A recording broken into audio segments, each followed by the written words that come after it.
자, 여러분 반갑습니다. 북새통 주말 독서 경영 아카데미를 진행하겠습니다. 제 목소리가 정상적으로 들리시는 분은 손 한번 흔들어 주실까요? 반갑습니다.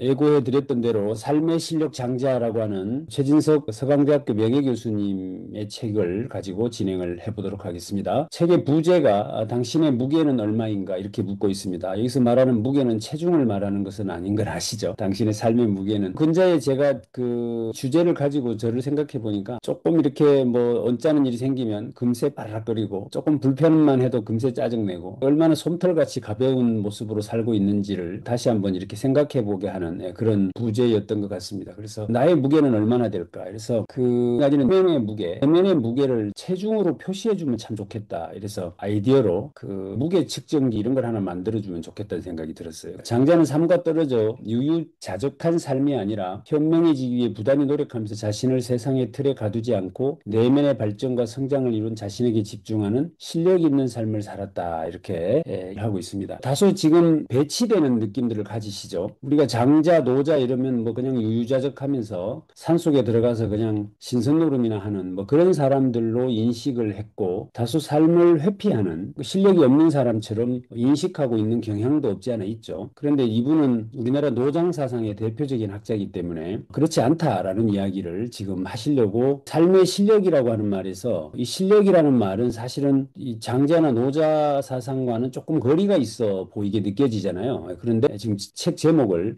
삶의 실력이라고 적고 있다라는 점에 좀 주목을 해서 우리가 좀 볼 필요가 있겠다 점이고요. 최진석 교수님은 지난주에 우리가 최재천 교수님 책을 봤잖아요. 그래서 오늘은 최진석 교수님 책을 만나는데 서강대학교 철학과에 계시다가 학교를 그만두셨죠. 자, 일단 이렇게 질문을 합니다. 세상이 복잡한 것인가? 세상을 바라보는 내가 복잡한 것인가? 여러분 어떻습니까?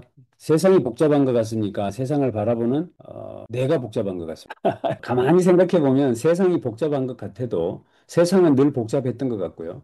그것을 바라보는 내가 복잡한 것이다라는 것을 알 수 있는 것이죠. 그래서 세상이 복잡한 것이 아니다. 내가 그것을 바라보는 흔들리지 않는 어떤 힘, 이것이 부족한 것이다. 이렇게 이야기를 합니다. 이제 본인 입장에서 보면 세상이 되게 복잡한 것 같다고 해도 자기는 그렇게 보이지 않는다. 어떤 틀에서 이렇게 것들이 보이시겠죠. 아마도 그런 측면에서 이 단어, 이 문장은 좀 해보시면 좋겠습니다. 그러면 세상이 복잡한 것인가라고 할 때 저 복잡한이라는 것을 다른 단어로 살짝만 바꾸면 누가 나를 화나게 한 겁니까? 내가 화를 내고 있는 겁니까? 그죠? 세상이 가난한 겁니까? 내가 가난한 겁니까? 세상은 가난하지 않죠. 내가 가난한 것이죠. 세상이 화를 낸 적은 없죠. 내가 화를 내고 있을 뿐이죠. 이거 문장을 바꿔주 본다면 굉장히 유용성이 높은 그런 문장이다라는 생각도 해볼 수 있을 것 같아요. 자, 태도로 자신의 비루함을 마치 정의나 순수를 지키는 순환의 과정에서 비롯된 것이라 정당화하며 살 것인지 한 번 사는 인생 율동감 있는 충만한 실력 있는 삶을 밟고 환하게 살 것인지를 정해야 한다. 장자는 실력 있는 삶을 살다가라고 독려한다. 이런 문장들이 이분의 특성인데, 단어 집어넣는가 하면 우리 폐 속까지 집어넣는 능력이 있어요. 보통 이제 저 같은 사람들이 글을 쓰면 눈에서 읽히고 소멸합니다. 이분의 글을 읽으면 단어를, 문장을 어떤 사람 폐 속까지 싹 집어넣어 버리죠. 여기 보면 삐딱한 태도로 자신의 비루함을 마치 정의나 순수를 지키는 순환의 과정에서 비롯된 것이라 정당화하며 살 것인지. 이런 사람들이 지금 우리 주변에 막 널리고 널렸죠. 뭔가 빼딱해요, 뭔가 말을 하면. 그 다음에 자신의 비루함을. 비루함이라는 단어는 아마 기억이 나실 건데 옛날에 감정 수업을 할 때 비루함이 뭔지를 우리가 배운 적이 있습니다. 자신의 어떤 비루함을 정의나 순수를 자기는 대단히 뭐 정의롭고 어떤 순수한 사람인 것처럼 치부하면서 정당화하는 뭐 이런 형태의 모습들 이거 하지 말라는 이야기고 그렇게 되면 네가 실력이 없어서 그렇다는 이야기죠. 근데 장자는 네가 생각하는 대로 산속에서 유유자적하며 살아간 사람이 아니라 가장 실력 있는 사람이었다라는 이야기를 지금 하고 계시고 삶의 목적은 생존의 질과 양을 증가시키는 것 이상도 이하도 아니다. 장자가 자신의 사상을 논변의 형식이 아니라 이야기 형식으로 하는 것도 논변의 힘보다 이야기 힘이 더 세다는 것을 알았기 때문이다. 그러니까 우리가 장자책을 읽어보면 전부 이야기거든요. 이 사람이 그 어떤 논리적 전개를 쓰지 않고 이야기를 통해서 뭔가 설파하려고 했다는 것은 자신이 이야기가 가장 누군가를 설득하거나 이해시키는 데 도움이 된다는 실력의 핵심을 알았기 때문에 그 방법을 선택한 것이다 라고 지금 지금 설명을 해요. 사실 이야기로 구성된 책은 많죠. 뭐 한비자도 그렇지만 성경도 보면 상당 부분 이야기로 구성이 되어져 있다는 점을 우리가 알 수 있는데 뭐 이런 내용들을 쓰고 계신 것 같아요. 사유의 종속성에 빠져 오래 살다 보면 정해진 마음에 갇혀 우선 마음이 작아지고 크고 굵지 못하고 자잘해진다. 여기서 자잘해진다라는 단어를 꼭 기억을 하고 우리가 살면 좋겠습니다. 그가 자잘하다 이런 말. 여기서 사유의 종속성 이 단어도 좀 기억을 하실 필요가 있습니다. 내가 하고 있는 생각은 어디에 종속된 생각입니까? 그러니까 누가 했는 생각을 내가 거기에 이렇게 따라붙어서 살고 있는 것인지 아니면 내가 스스로 한 생각인지에 대한 이야기죠. 실상 이제 저도 이 장자책을 특히 최진석 교수님 책을 이렇게 소개를 제가 나올 때마다 하는데 때마다 느끼는 부담감이 있어요. 뭐냐면 내 책을 읽었으면 내 책을 가지고 네 생각을 말해라 이러거든요. 네가 다른 사람의 이야기를 전달하는 지식의 통로로서의 역할만 한다면 너는 아무것도 아니다 이렇게 이야기를 하시거든요. 그러니까 책을 전달하는 사람 입장에서는 상당 부분 조금 불편한 부분이 없지 않아 있습니다. 그럼 저는 지금 이 책을 여러분들에게 말씀을 드릴 때 이분의 사유에 종속돼서 말을 해야 하는 것이 옳은 것인지 아니면 책을 소개하는 사람이다 보니 이 사람이 한 이야기를 그대로 옮겨드리는 것이 맞는 것인지에 대한 갈등을 할 수밖에 없죠. 그렇죠? 근데 제가 강연을 가면 이걸 녹여서 말을 합니다. 근데 책을 전달하기 때문에 가급적이면 책을 저자의 입장에 맞춰서 이제 전달하는 통로로서의 역할만 지금은 하고 있는 것인데 핵심은 혹여라도 우리가 이 책을 읽고 난 뒤에 다른 사람들하고 대화를 할 때는 반드시 내가 그 사람 책을 읽어보니까 내가 이렇더라라고 말하는 게 반드시 필요하다. 그렇지 않으면 너는 최진석이라는 사람의 사유에 종속된 하나의 힘에 지나지 않는다. 이렇게 이분은 이야기를 하시거든요. 그러니까 꼭 참고하시기 바랍니다. 그래서 우리가 책을 매주 만나고 있지만 그 작가에게 함몰되어서 안 된다. 작가에게 시비 걸듯이 태도를 취해라. 이런 이야기를 이제 우리 곧잘 하게 되는 이유가 바로 그 지점에 있다라는 거. 자잘해지면 한계에 갇혀 팽창하지 못한다. 별처럼 빛나는 다른 사람에게 정성껏 박수를 보내는 일로 세월을 보내느라 자신은 한순간도 별처럼 빛나지 못한 채 명을 다해버린다. 장자는 이렇게 살다가 가도 되는지 묻는다. 이렇게 어린말에서 쓰고 계십니다. 그래서 이런 문장들을 보고 곧잘 흉내를 내서 하는 말이 언제까지 박수만 칠 겁니까? 이런 말들을 제가 하죠. 무대에 올라가지 못한 채 객석에서 평생 박수만 치다가 한평생 마무리할 겁니까? 무대에 올라가세요. 이제 이런 이야기들을 자꾸 하게 되는 이유가 이제 이런 것이죠. 그래서 사유의 종속은 종속적 주체가 되고 종속적 주체는 그 자리에 멈춰서 한 발짝도 건너지 못한다. 사회의 극단적 분열이나 이념 갈등은 다 정해진 마음으로 사는 태도가 만들었다. 아무리 화합을 말하고 전진을 말해도 이 정해진 마음의 한계를 깨부수지 않고는 불가능하다. 상대만 악마화하고 자신은 천사화한다. 상대편은 악마고 자기 편은 천사다. 이 일이 우리나라에 지금 극단적으로 일어나고 있는 것이잖아요. 그래서 사유의 종속이 되면 안 된다. 그렇게 되면 어떻게 되죠? 이념화되죠. 이념화된 사람은 내 것만 옳게 됩니다. 그러니까 상대편은 무조건 나빠야 한다라는 식의 논리에 빠져버린다라는 이야기를 하고 계시고요. 자, 자기로 만드는 힘 이 부분을 누가 같이 좀 읽으면서 시작을 진행을 해보도록 하겠습니다. 김현정 선생님 한번 읽어보실래요? 자기를 자기로 만드는 자기를 자기로 만드는 힘, 자기를 자기로 살게 하는 힘, 자기가 다른 사람이 아니라 바로 자기가 되는 힘이 덕이다. 왜 혁명이 혁명으로 완수되지 못하는가? 혁명가가 스스로는 혁명하지 않은 채 혁명한다고 나서기 때문이고 민주적 감수성도 없이 민주화한다고 설치기 때문이다. 네, 계속해서 자신을 유효기간 지난 우유값 정해진 마음에 가두고 살 일이 아니다. 당신을 자잘한 잔챙이로 만드는 것은 도대체 무엇인가? 당신을 꿈꾸지 못하게 하는 것, 불안에 휩싸이게 하는 것은 도대체 무엇인가? 당신에게 이웃을 미워하게 만드는 것은 무엇이고, 당신을 겁쟁이로 만드는 것은 무엇인가? 당신에게 오랜 친구를 쉽게 버리도록 강요하는 것은 도대체 무엇인가?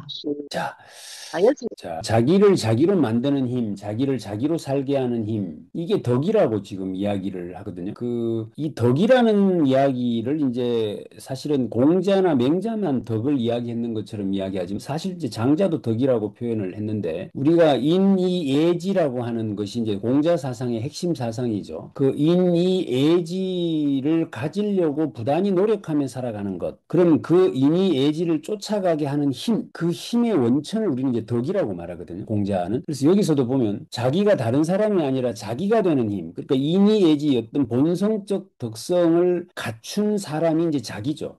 그것을 가지려고 부단히 애쓰게 하는 힘을 덕이라고 본다면 여기서 지금 자기가 되는 완수되는 힘이 덕이다. 왜 혁명이 혁명으로 완수되지 못하는가? 혁명가가 스스로는 혁명하지 않은 채 껍데기만 혁명을 했다는 거죠. 민주화, 지는 민주화 안 되면서 남들 보고 민주화하라고만 했다. 그러다 보니 결과적으로 우리 사회가 이 모양이 됐다. 이제 이런 이야기도. 이 이야기는 그 함석헌 선생님도 하신 이야기고, 함석헌 선생님을 이분이 자주 인용하세요. 책을 읽어보면. 그다음에 신채호 선생님도 이 말씀을 자주 인용하셨던 분이죠. 그래서 이게 이제 굉장히 와닿는 이야기죠. 우리가 예를 들면 누군가를 배려하라고 이야기하면서 나는 정작 배려하느냐, 또 뭐 무엇을 하라고 요구하면서 니는 그러냐, 이제 이런 부분에서의 자유롭지 못한 부분을 지적하고 있고, 그다음에 여기서 굉장히 임팩트 있는 문장이 뭐였습니까? 김현정 선생님 읽으시면서 자신을 유효기간 지난 우유값 같은 정해진 마음에 가두고 살 일이 아니다. 자, 내가 살고 있는데 내가 살고 있는 공간이 우유값이에요, 우유값. 근데 거기 유효기간이 지났어요.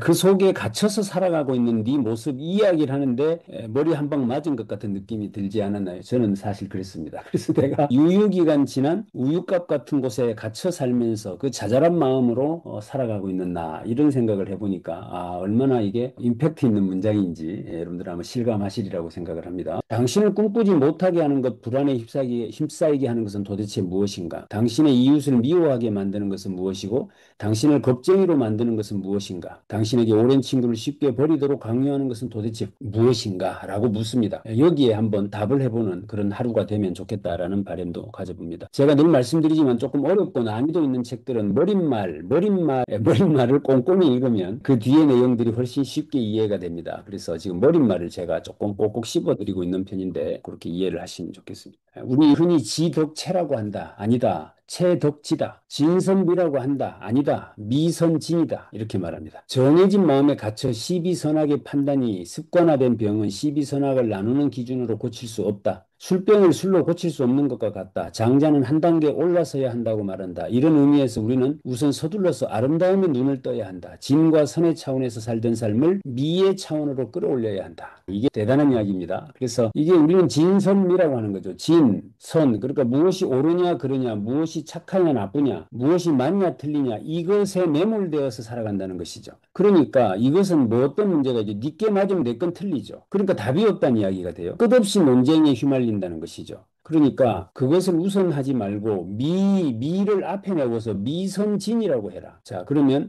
아름답다라는 것은 옳고 그름의 문제를 추월하죠. 한 단계 높은 차원이 된다는 거예요. 그렇게 하면 우리 사회가 한 단계 지난번에 우리 최원기 단장님하고 북앤뮤직 콘서트를 했잖아요. 책은 지식으로 존재합니다. 책이 지혜는 아니죠. 지식으로 존재하는 겁니다. 누군가의 관념이나 경험이 지식으로 존재하죠.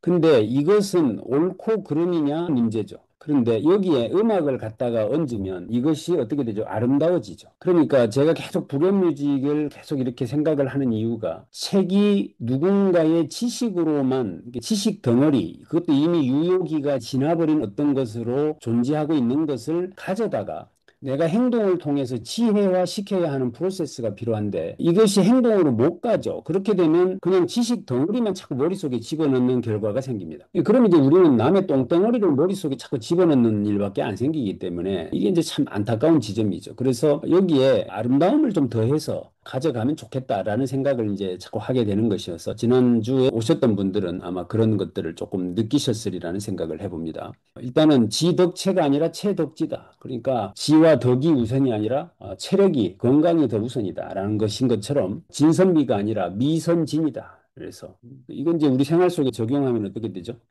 누군가에게 맞다 틀리다를 가지고 이야기할 것이 아니라 당신은 참 아름다우십니다. 너는 어떻게 말하는 것도 그래 이쁘냐, 뭐 이런 이야기 해버리면 다 모든 게 그냥 묻혀버리고 그냥 넘어가게 되는 일들이 벌어지죠. 그래서 미선진. 장자를 읽으면 자그마한 내가 무한대의 우주적 크기로 성장하면서 나는 내는 굉음과 팽창 속도를 느낀다. 이런 식으로 달려가면 어지럽기도 위험한 것 같기도 하다. 하지만 내가 다른 사람과 구별되는 차별성이 존재론적 성장을 지켜보는 희열을 행복이라 하지 않을까. 나는 나를 우주적 크기로 뛰어오르게 하는 발전소가 바로 덕이다. 내가 무한대의 우주적 크기로 성장하면서 내는 굉음과 팽창 속도를 느낀다. 이렇게 이야기합니다. 지구가 자전할 때 속도가 얼마인지 아시죠? 초당 300m 정도로 속도가 돌습니다. 그러니까 지구가 지금 돌고 있을 때 엄청난 굉음을 내고 있죠. 우리는 그 소리를 못 듣고 있지만 엄청난 속도를 내고 있는데 나도 지금 어떤 욕망을 향해서 엄청난 속도로 이렇게 팽창해가는 그럴 때 내는 그 소리 그걸 느끼는 사람이 있는가 봐요. 혹시 여러분들은 느끼십니까? 그런 모습으로 우리가 살려면 장자를 만나야 된다 이렇게 이야기를 하고 있습니다. 장자는 어떻게 해서 이렇게 아름답고 거대한 스케일의 기획을 할 수 있었을까? 장자 전편을 읽다가 장자의 자궁 같은 문장을 만났다. 한 사람이 하늘과 땅 사이에서 한평생을 산다는 것은 마치 책받침 두께도 안 되는 얇은 틈새를 천리마가 휙 하고 지나가는 것처럼 순간이다. 그래서 자궁 같은 문장을 만났다. 한 사람이 하늘과 땅 사이에 한평생을 산다는 것은 마치 책받침 두께도 안 되는 얇은 틈새를 천리마가 휙 하고 지나가는 것 같은 순간이다. 이렇게 짧은 순간을 너는 왜 그렇게 허송세월을 보내고 있느냐? 네가 남을 미워하고 남을 원망하고 그럴 시간이 어디 있느냐? 네 삶 살기도 바빠 죽겠는데 뭐 하는 짓이냐 지금 이런 이야기를 우리에게 무관으로 하고 있는 것이죠. 보통의 철학자들은 우리는 죽는다 이렇게 말합니다. 죽는다. 그러니까 살아있는 동안 최선을 다해라. 이게 이제 일반 서양 철학의 논리죠. 근데 이분은 뭐라고 합니까 지금? 책받침보다도 얇은 순간을 천리마가 휙 하고 지나간다.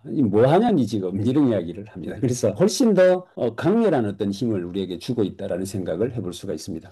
삶이 매우 짧아서 금방 죽는다는 것을 내면화하면 내가 궁금해 않을 수 없다. 내가 나를 궁금해하면 나를 나이게 하는 덕이 두터워지기 시작한다. 덕으로 나는 우주적 팽창을 시작할 수 있을 것이다. 이것이 절대 자유다. 그러니까 삶이 너무 짧은데 그럼 어떻게 살아야 되지? 뭐 해야 되지? 막 이런 생각을 하면 질문이 생길 수밖에 없다는 거죠. 그 질문을 가지고 자기를 돌아보기 시작하면 거기에 뭐가 쌓인다? 덕이 쌓여서 절대적 자유를 얻게 된다. 이렇게 그 우리 왜 애들하고 말다툼할 일이 생기면 내 바쁘다 뭐 니하고 막 논쟁하기 싫다 이럴 때 있죠. 그럴 때에 우리는 뭐예요? 나 바쁜 일이 있는 거죠. 근데 바쁜 일이 없는 사람들이 이제 앉아가지고 투닥투닥 대고 이제 그걸로 뭐 논쟁을 하고 이렇게 살아가는 것 같다는 생각도 해보게 하는 그런 문장인 것 같습니다. 장자와 실력에 대한 이야기를 이제 하십니다. 장자라는 말의 실력이라는 단어는 생경해 보인다. 자유는 누리면서 살았다고 생각하지만 그 자유를 누리면서 경제적 심리적으로 그것을 누릴 만한 실력을 가지고 있었으니까 유유자적할 수 있었던 것이다. 먹을 것 때거리에 매몰돼 있는 사람이 절대로 자유를 느낄 수 없죠. 근데 장자는 그렇게 자유롭게 살았다는 말은 이미 그것을 초월한 수준에서의 실력을 갖고 있었기 때문에 그랬던 것이다라고 지금 이야기를 합니다. 그러니까 우리 사람들이 보통 성공하기 싫은 사람 또는 성공에 실패한 사람, 가난한 사람 이런 사람들이 장자를 은근히 좋아해요. 노자를 은근히 좋아합니다. 근데 이건 네 완전 오판이다 이렇게 이야기를 하고 계신 겁니다. 그렇지 않다는 거죠. 장자는 이미 그 실력을 갖춘 사람이기 때문에 그럴 수 있었다. 그러니까 그 사람의 결과값만 보고 그래도 되는 것처럼 이야기하지 마라. 이분이 성공 같은 것은 원하지 않는다고 하지만 성공해야만 한다. 경제적으로도 돈이 많아야 한다. 안 그러면 그것들이 후속되어서 평생을 살 것이다. 현실적인 삶에 대한 투지가 있어야 한다. 그래야 뭐가 생긴다? 실력이 생긴다. 이제 이렇게 정리를 합니다. 그래서 여기서 말하는 삶의 실력이라고 하는 단어를 저도 다소 생경하게 느꼈는데 읽으면서 이게 이제 그런 내용이구나라는 생각을 훨씬 더 이제 많이 하게 되는 계기가 됐던 것 같습니다. 이제 이게 여러분들 조금 확대시키면 어디에 지금 적용되는지 아시죠? 워라밸 이야기 많이 하잖아요, 요즘에. 워라밸. 뭐 사람이 뭐 쉬어가며 살아야죠. 뭐 적당히 휴식도 해야 되지 않습니까? 뭐 이런 류의 이야기가 지금 우리나라를 온통 뒤집어 덮고 있습니다. 근데 과연 워라밸이라는 것이 경제적 풍요가 없이 가능한 것인가? 쉽지 않은 이야기죠. 그러니까 차라리 주 7일 근무하는 게 부부싸움의 횟수를 줄이는 거죠. 그러니까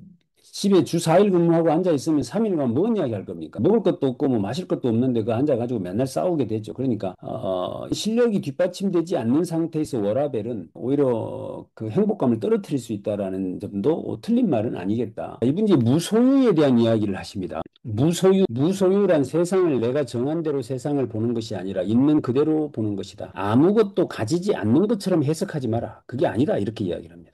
여기서 내가 정한 대로 세상을 보는 것이 아니라 있는 그대로 보는 것, 그게 무소유다. 우리가 있는 세상을 보지 않고 내가 가진 생각으로 세상을 보려고 하죠. 그것은 내가 이것이 중요하다 또는 뭐 이것이 필요하다라는 등등의 어떤 생각으로 그것을 보니까 이제 그렇게 되어지는 것이죠. 그러니까 그것을 어딘가 엄청나게 종속되어 있는 생각이죠. 종속되어져 있는. 예. 그러니까 그거는 무소유가 아니고 이미 그것을 초월한 상태. 예. 이 상태를 우리는 이제 무소유라고 하는 것이다라고 해석을 하고 계셔요. 그래서 우리도 다분히 홀 라이프, 미니멀 라이프 개념에서 무소유를 인식하는 경향이 있는 것 같아요. 그런데 지금 이분은 그게 아니라고 지금 설명을 하고 계십니다. 저는 사실 이번에 이 책에서 가장 임팩트 있었던 또 하나의 문장이라고 한다면 바로 이 지점인데요. 지식보다 지혜가 중요하다고 하는 사람은 지혜로운 사람이 되는 것이 불가능하다 이렇게 말합니다. 지식보다 지혜가 중요하다고 말하는 놈들은 지혜로운 사람 되기는 불가능하다 이렇게 말을 해요. 왜 그러냐 이렇게 말하는데 왜냐하면 지식이 없는 지혜는 있을 수 없다 이렇게 말해요. 그러니까 저 공식을 써놨는데 지식 플러스 상황 적용 이퀄 지혜다. 그러니까 지식이 없이 상황이 생겼다고 해서 그게 지혜가 되지 않는다는 거예요. 지식이 있는 사람이 어떤 상황에서 경험도 생기고 뭐 이러면서 생겨나는 것이 지혜다. 그런데 지식보다 지혜가 중요하다고 말하는 사람은 지식은 없이 지혜가 생긴다라는 논리를 쓰기 때문에 안 맞는 말이라는 거죠. 이게 이제 엄청난 충격이죠. 그러면 이게 지식은 어디서 생기는 거죠? 책을 읽을 때 생기는 거죠. 공부를 할 때 생기는 겁니다. 그러니까 책을 한 권도 안 읽는 놈이 평생을 살았다고 지혜가 생기지 않는다는 이야기를 지금 하는 거잖아요. 이게 엄청난 사실은 충격적인 말입니다. 실상은. 예, 그래서 이게 단적으로 좀 나타나는 게 우리 어르신들을 제가 싸잡아서 하는 말은 아닙니다. 근데 우리나라의 지금들이 아닌 어인들의 행태를 한번 보면 다분히 이것이 맞구나라는 생각이 들죠. 예, 이게 지금 살아온 삶의 90년을 살았는데 지혜가 되지. 예, 그러니까 지금 어떤 극단적 논리 속에 빠져가지고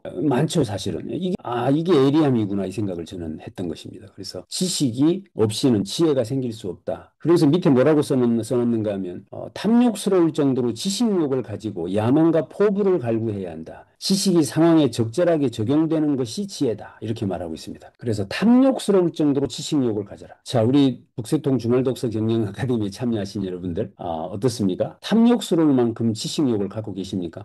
아니면 적당히 그냥 책 제목이나 읽고 책 한 권 읽었다 소리나 좀 하고 이런 정도로 우리가 안주하는 수준이라면 좀 곤란하겠다라는 생각도 다시 한번 해보게 되는 계기가 된 것 같습니다. 이런 점에서 책은 뭐다? 도끼다. 책은 도끼여야만 한다. 제가 아무리 어떤 말을 해도 그게 와닿지 않을 수 있지만 책 속에서 발견한 이 정도 강렬한 문장이 내 머리를 도끼로 찍죠. 그러니까 이게 이제 충격파가 되는 것이죠. 제가 이 정도의 말을 평상시에 막 계속하면 아마 굉장히 힘들어하시고 부담스러워하실 거예요. 하지만 책을 통해서 이 문장을 만나니까 우리는 훨씬 더 자연스럽게 만나고 있다라는 것도 독서가 주는 효과다라는 생각을 해보게 됩니다. 자, 이제 여기서 이제 대붕이라는 것에 대한 이야기가 나오죠. 아시겠지만 그 장자 1편 1장에 나오는 이야기가 바로 대붕 이야기가 소개져 나오는 것은 뭐 익히 잘 알고 계실 겁니다. 그러니까 라고 하는 물고기가 있어요. 곤 물고기가 바다에서 길이가 그 삼천리가 넘는 정도로 크게 자랍니다. 이걸 이제 우리는 일명 성숙 또는 성장이라고 하는데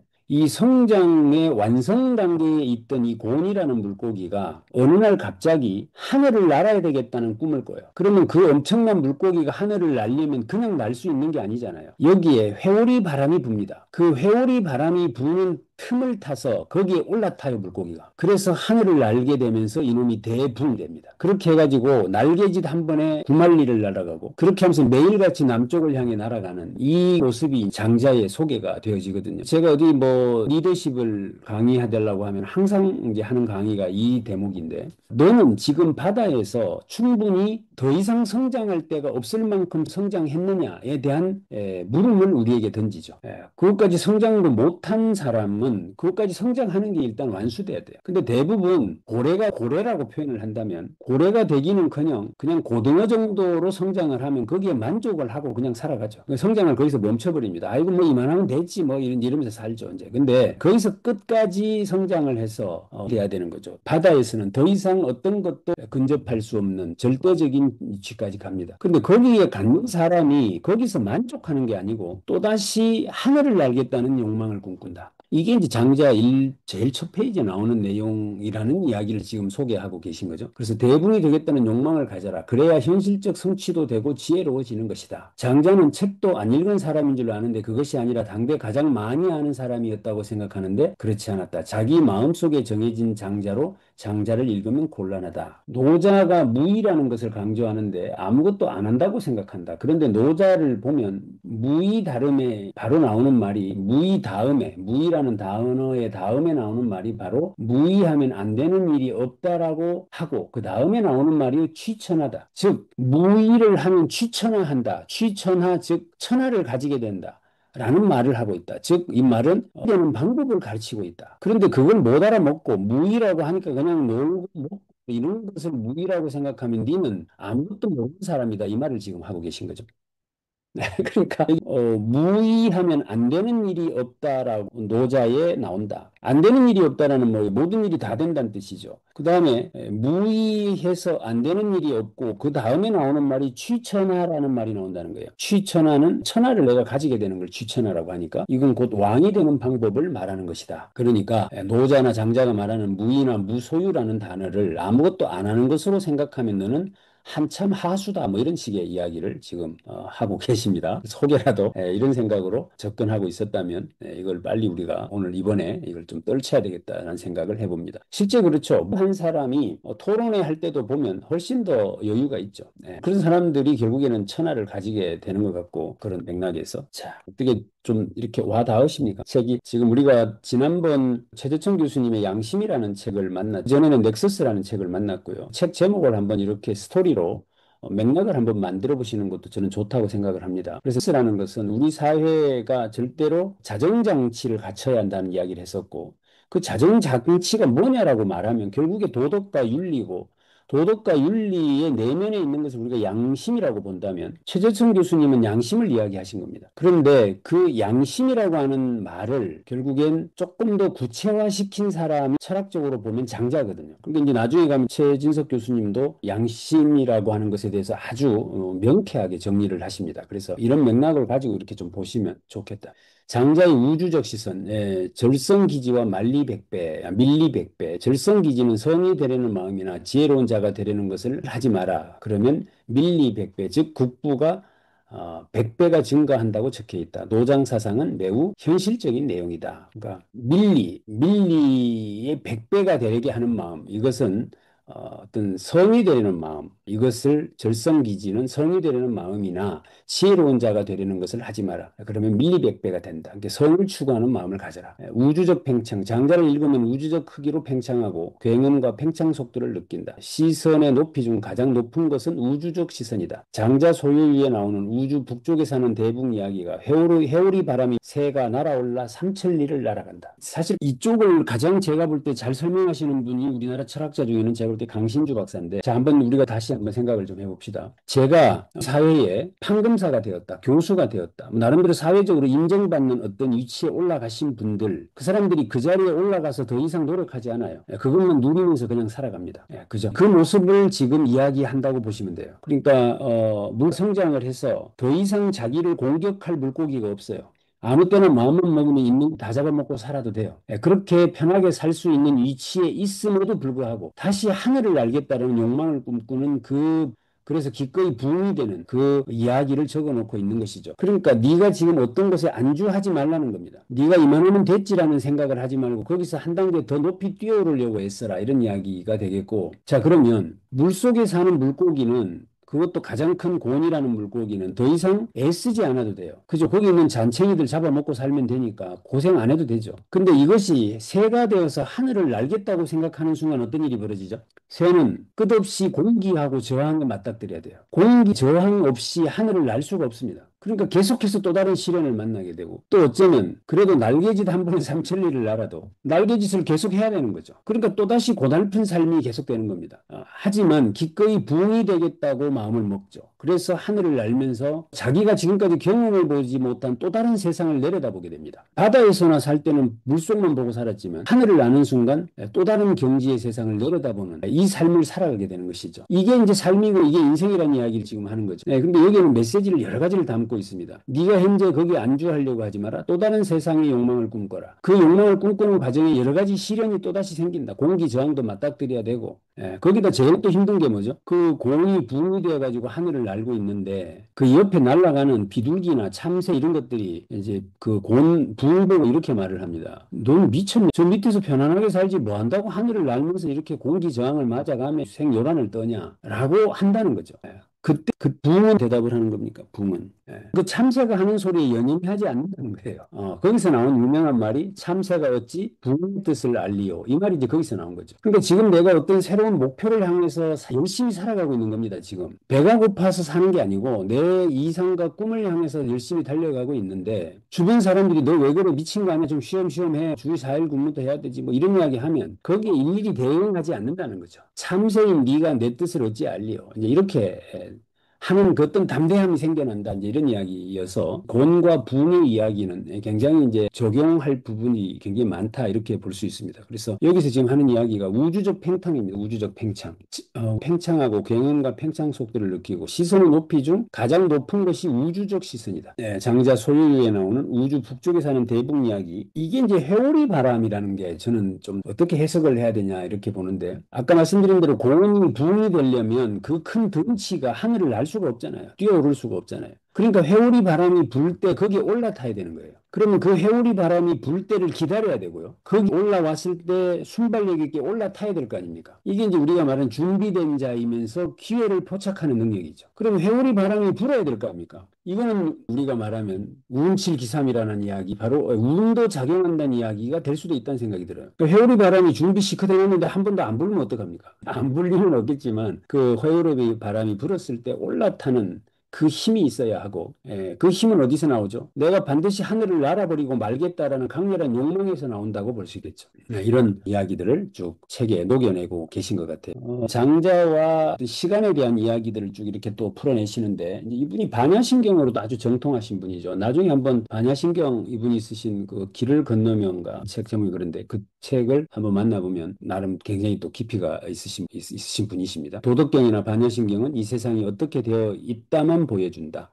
이 세상의 유무상생만 보여주므로 시간의 개념이 없다. 반야심경이나 도덕경 노자가 쓴 이것은 시간적 개념이 없다라는 이야기를 합니다. 저는 시간적 개념, 즉 생로병사의 수량의 전후, 비포 애프터가 반영되어 있다. 결국 이 시간의 개념에는 운동이라는 게 들어가 있다는 것이죠. 이게 운동이라는 어떤 것은 기라는 것이 돼. 기라고 하는 범주를 가지고 이야기한다. 도덕경은 기나 시간의 개념이 없는데 장자는 시간적 변화의 개념을 여기서 설명한다. 이게 보통 이제 학문적 접근이니까요. 나름 우리가 한번 좀 알아둘 필요는 있는 내용이죠. 여기서 변화라고 하는 것 결국 운동이라는 개념이고 운동이라는 것은 기라는 것이고 기라는 것은 수시로 바뀐다라는 이야기를 하는 것이고 그러니까 우리도 자연의 일부기 때문에 그렇게 바뀌면서 역동적으로 살아야 하는 것이다 라고 하는 이야기를 지금 하고 계십니다. 우주의 진리는 변화인데 우리 사회는 진선미에 관심이 있다. 그런데 실제는 미선진이다. 왜냐하면 옳고 그름은 사람마다 기준이 다르다. 이것은 극단적이고 위험하다. 아름다움에 눈 떠야 한다. 그러면 우리의 수준이 높아진다. 시비 판단이나 선악 판단이 다가 아니다. 그 이상이 있다. 그 이상으로 가야 시비는 뭐죠? 옳고 그름이죠. 선악, 무엇에 착하고 나쁘고의 개념에 사는 것이다.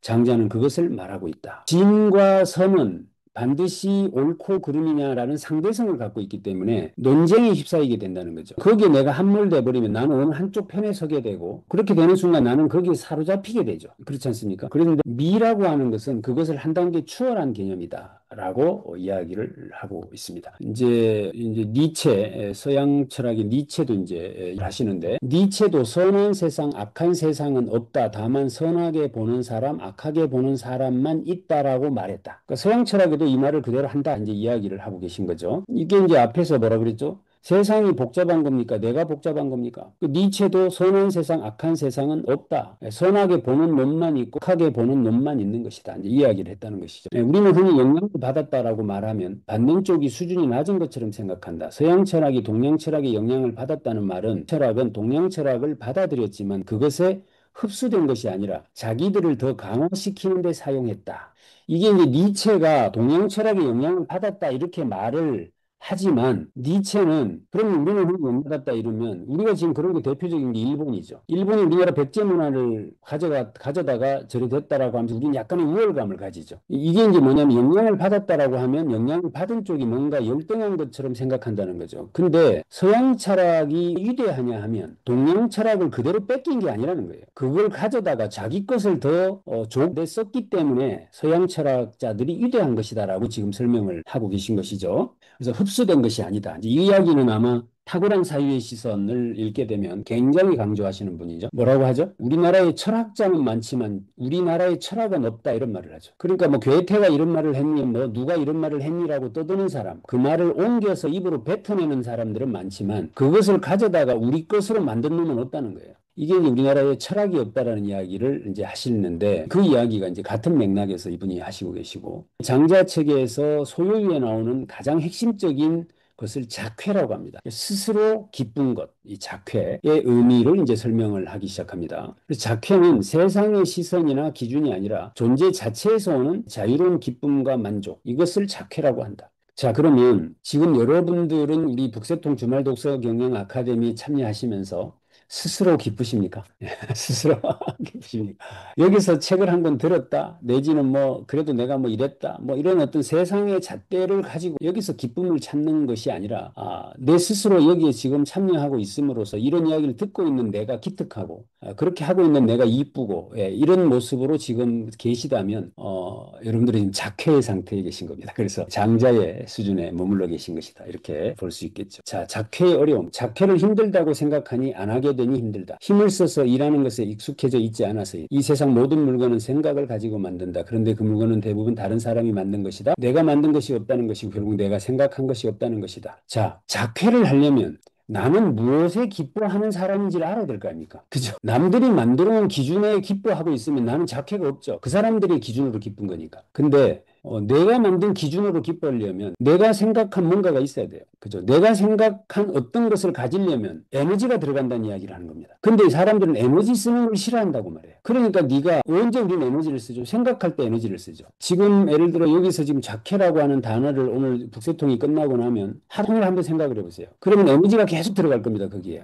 귀찮은 거죠. 그러니까 그냥 장자가 그랬다 하더라. 뭐 오늘 북새통관이 뭐 최병철이가 그런 말 하대. 이래버리면 에너지가 들어갈 게 없지요. 그냥 뭐 그대로 남의 생각을 갖고 있는 거죠. 그러면 작회는 없다는 거예요. 장자가 그 이야기를 합니다. 그러니까 이제 여기서 굉장히 핵심적인 이야기가 삶의 실력이 생기려면 에너지를 얻어야 된다는 이야기를 하는 겁니다. 에너지 투입 없이 어떤 일이 생겨나지 않는다. 그런데 우리는 다분히 에너지를 투입하지 않은 채로 뭔가 얻으려고 하는 경향이 강하다. 이제 이런 이야기를 하고 있습니다. 그래서 왜 우리는 생각을 안 할까? 그것은 힘을 써야 된다는 것을 모르기 때문이다. 생각을 하는 것은 에너지가 들어간다. 생각을 하려면 생각을 안 하면 에너지가 안 들어간다. 에너지를 안 쓰는 데 있다. 본능이다. 인간의 삶과 문명은 이 본능을 극복하는 방향으로 발전한다. 와, 이게. 그래서 우리 유전자, 이기적 유전자에서 보듯이 우리 유전자들은 어떻게 돼 있죠? 우리가 배고플지 모르잖아요. 그러니까 에너지를 축적하는 형태로 생리작용이 일어납니다. 그러니까 우리가 뭐 탄수화물을 먹으면 저장이 되는 것처럼 그게 살이 찌는 거 아닙니까? 그게 왜 그렇게 생겼겠느냐? 옛날에 우리 조상들 중에 사냥을 나갔다가 사냥을 못하고 허탕치고 돌아오는 경우가 있었겠죠. 우리 조상들 중에 농사 짓다가 흉년이 들어가지고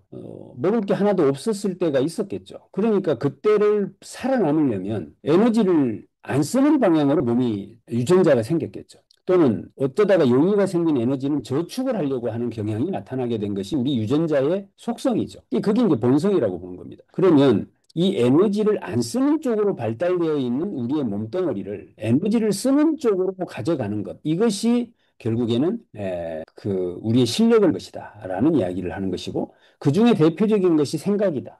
생각을 해라. 그러면 에너지가 들어간다. 그러면 네 생각으로 너는 언제 기쁜지를 찾아내라. 그러면 너는 자퇴하게 된다. 이런 거죠. 이제 뒤에 가면 나오는데 이분이 그런 말을 해요.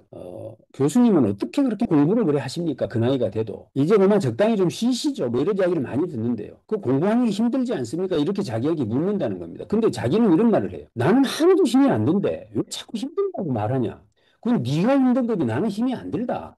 이 말을 하거든요. 그럼 우리 최영기 감독님 같이 예를 들면 음악을 하시는 분은 뭐 악기를 다루는 게 뭐 힘이 들겠습니까? 근데 좀 즐겁겠죠, 그게. 자기는 힘이 하나도 안 든대. 사람들이 볼 때는 와, 저 사람 뭐 맨날 뭘 하냐 뭐 이러면서 힘들다고 한다는 거거든요. 이게 네 생각이라는 거예요. 그래서 이분이 굉장히 에너지를 쓰는 쪽으로 자기를 훈련시켜놔라. 이런 이야기를 하십니다. 자, 한두 개만 더 하고 마무리를 하고요. 다음 주에 제가 이거를 어떻게 여러분들에게 좀 쉽게 이해를 시켜드릴까 고민을 하다가 그냥 텍스트로 읽으면 되는 문장들을 책을 쓰는 선생님들도 계시죠. 이제 그런 책들은 그냥 같이 읽어버리면 되는데 다소 해석이 필요한 부분들은 또 조심스럽죠. 그래서 지금 제가 전체를 요약해 놓은 PPT를 하나 만들었고요. 제가 이 책을 전부 다 이렇게 한글로 옮겨 적었어요. 필요한 문장들을. 그랬더니 한 50페이지 나오더라고요. 그걸 다시 PPT로 만들었더니 100페이지짜리 PPT가 되더라고요. 그래서 그것은 각 챕터별로 다 정리가 되어 있는 건데 그걸 다시 요약 정리한 것이 지금 오늘 하고 있는 겁니다. 그래서 다음 주쯤에 조금 챕터마다 있는 내용들을 다 조금 더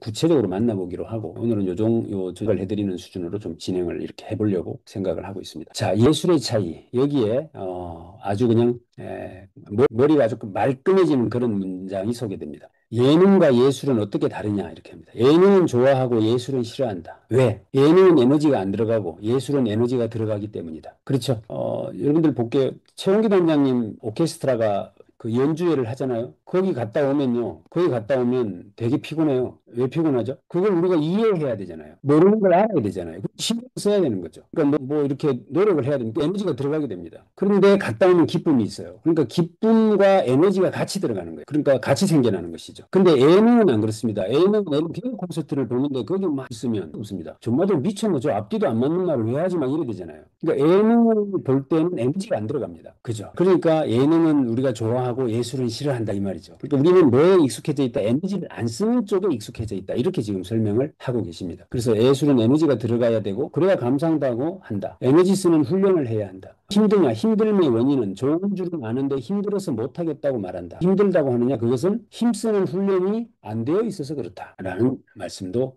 책에 적고 있습니다. 예능에 푹 빠져 계시죠? 예술은 힘들어 하잖아요. 예술은. 네. 예술은 에너지가 들어가기 때문이다. 그러면 에너지를 쓰는 연습을 해야 된다. 그래서 공연 같은데 한두 번씩 뭐 반드시 가야 한다거나 뭐 이렇게 등등의 어떤 것을 이야기하는데 작회의 진정한 의미, 작회라고 하면 본능대로 사는 것을 작회라고 오해하지 마라. 자기가 원하는 것을 찾아서 그 기준대로 노력하는 과정과 결과로 기뻐하는 것이 작회다. 헤르만 헤세는 무엇을 가지고 있는 것과 그것을 알려고 하는 것에 가슴 큰 차이가 있다. 알려고 하는 것이 희미한 불꽃이 될 때 우린 비로소 인간이 되지라고 썼다. 자기가 무엇을 원하는지를 모른다고 한다. 작회는 이것을 알아야 경험하게 되는 쾌락이다. 본능적 쾌락이 아니다. 자기가 무엇을 원하는지를 아는 것이 모든 일의 시작이다. 주의 후반부를 보시게 되면은요, 요즘 우리 사회에 이 심리적, 정신적으로 굉장히 힘들어 하시는 분들이 많죠. 이분들에게 도움이 될 만한 굉장히 중요한 이야기들을 많이 적어 놓고 있습니다. 느끼시고 계실 텐데, 그러니까 우리가 그 병폐 중에 하나가 위로, 그죠? 힐링, 이것이 지금 우리 사회를 병들게 하고 있다라고 보는 게 저는 조금 그런 관점인데 과잉의 위로, 과잉의 배려, 과잉의 힐링 이것이 지금 얼마나 우리 사람들을 나약하게 만들고 있는지는 아마 체험하고 계시리라고 봅니다. 이것이 심각한 정도에 와 있다라는 생각이 드는데 최진석 교수님도 그 부분에서 굉장히 많은 말씀들을 하시는 것 같아요. 그래서 자기가 무엇을 원하는지를 모른 채로 어떤 쾌락을 추구하려고 하면 위험해지죠. 그죠? 그러니까 이게 본능적으로 갈 가능성이 높아집니다. 본능적 쾌락의 취향. 그러니까 우리 삶은 결국 쾌락을 추구하는 거잖아요. 왜 돈 많이 벌려고 합니까? 쾌락을 추구하려고 하는 거잖아요. 왜 맛있는 거 먹으려고 하죠? 쾌락 때문이죠. 결국 우리가 쾌락은 나쁜 게 아니에요. 다만 그 쾌락을 어떤 쾌락을 추구하느냐의 차이가 있을 뿐이죠. 어떤 사람은 남을 막 도와주는 것에서 쾌락을 느끼는 사람도 있죠. 어떤 사람은 맛있는 거 먹으면서 쾌락을 느끼는 사람도 있고요. 또 어떤 사람은 남을 괴롭히면서 쾌락을 느끼는 사람도 있겠죠. 이런 것이죠. 그래서 여기 보면 자기가 무엇을 원하는지를 모르고 느끼는 쾌락이 아니라 무엇을 원하는지를 알고 느끼는 쾌락. 이것이 작쾌다. 이렇게 설명을 하고 있죠. 스스로 기쁘니까 남들 시선 의식 안 해도 되고 남들 신경 안 써도 되고 뭐 이런 경지를 지금 설명하는구나라고 볼 수 있겠습니다. 자, 오늘은 여기까지만 할까요? 다들 머리가 좀 복잡하실런지도 모른다. 이 정도 말씀을 좀 드리고 어떠셨는지 모르겠습니다. 저는 원체 제가 장자를 좋아하는 사람이잖아요. 그래서 제가 맹자 장자에게 리스크 매니지먼트를 묻다라는 책을 또 흉내도 내고 했던 사람이어서 이 책을 좀 꼼꼼히 이렇게 읽었는데 여러분들에게도 이런 도움이 좀 되셨으면 좋았겠다 싶고요. 자, 이렇게 제 이야기는 마무리를 하고 박수 한번 하실까요? 네, 그리고 잠시 또 서로 느낀 점들을 좀 공유해보는 시간을 가지도록 하겠습니다.